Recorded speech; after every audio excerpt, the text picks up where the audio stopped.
আসসালামু আলাইকুম everyone, welcome to Sumai's kitchen. আশা করছি আপনারা সবাই অনেক ভালো আছেন। আজকে আপনাদেরকে দেখাবো স্বাদে এবং গুণে ভরা আমাদের জাতীয় ইলিশ মাছ ভুনা। আমি একটি ইলিশ মাছ নিয়েছি। মাছটির ওজন ছিল প্রায় 800 গ্রামের মতো। মাছটাকে আমি প্রথমে আঁশ ছাড়িয়ে দিচ্ছি।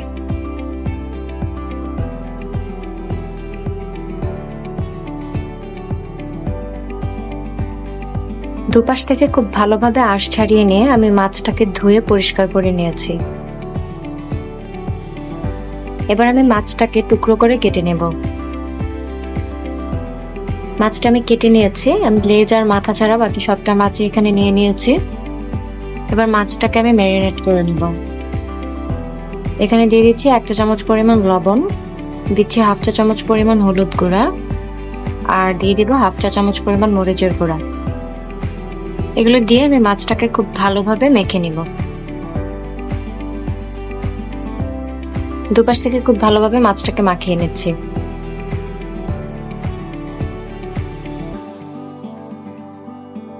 মাখানো হয়ে গেছে। এবার মাছটাকে আমি ভেজে নেব।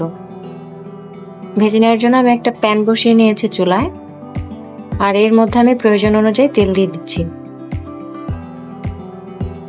তেলটা কিছুটা গরম হয়ে এলে এখানে আমি মাছগুলো দিয়ে দিচ্ছি।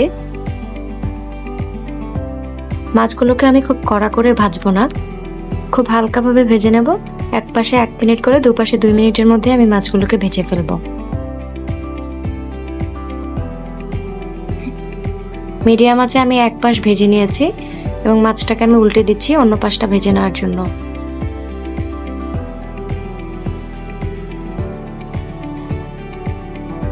অপর পাশটাও আমি প্রায় 1 মিনিট মতো ভেজে নিয়েছি, আর এবার মাছটাকে আমি তুলে নিচ্ছি।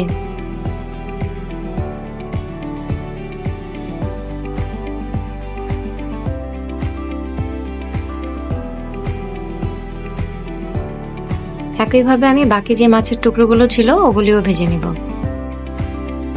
এই মাছটাও আমি খুব হালকাভাবে ভেজে নিয়েছি। ভাজা হয়ে গেলে উঠিয়ে নিচ্ছি।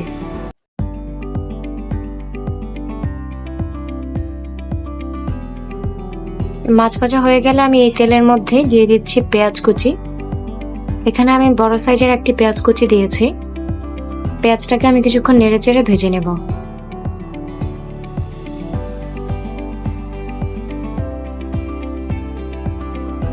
মিডিয়াম আঁচে পেঁয়াজটাকে আমি 1 থেকে 1.5 মিনিট এভাবে ভেজে নিয়েছি।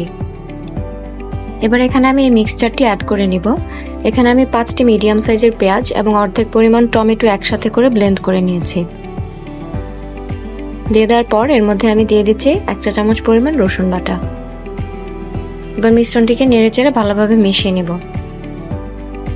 ইলিশ মাছ ভুনায় কিন্তু খুব বেশি মশলার প্রয়োজন হয় না। বেশি পরিমাণে মশলা ব্যবহার করলে ইলিশ মাছের যে ন্যাচারাল একটা টেস্ট আছে বা ফ্লেভার আছে এটা কিন্তু নষ্ট হয়ে যায়। এভাবে কিছুক্ষণ রান্না করে নেওয়ার পর আমি এখানে হলুদের গুঁড়া দিয়ে দিচ্ছি 1 চা চামচ পরিমাণ, আর মরিচ গুঁড়া দিচ্ছি 2 চা চামচ পরিমাণ, আর সাথে লবণ দিয়ে দিচ্ছি 1 চা চামচ পরিমাণ।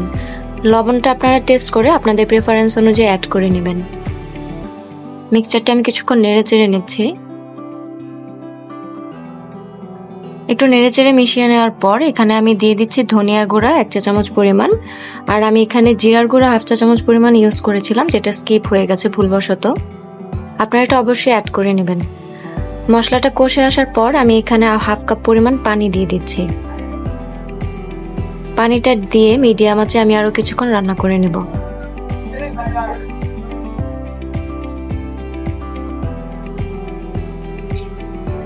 একটু বলক চলে আসার পর আমি এখানে ভেজে রাখা মাছগুলো অ্যাড করে দিব। এর মধ্যে আমি সবগুলো মাছ দিয়ে দিচ্ছি।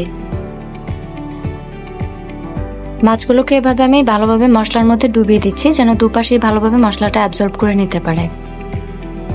এবার এর মধ্যে আমি 3 থেকে 4টি কাঁচামরিচ কেটে দিয়ে দিচ্ছি, আর এবার ঢাকনা দিয়ে মিডিয়াম আঁচে রান্না করে নেব কিছুক্ষণ।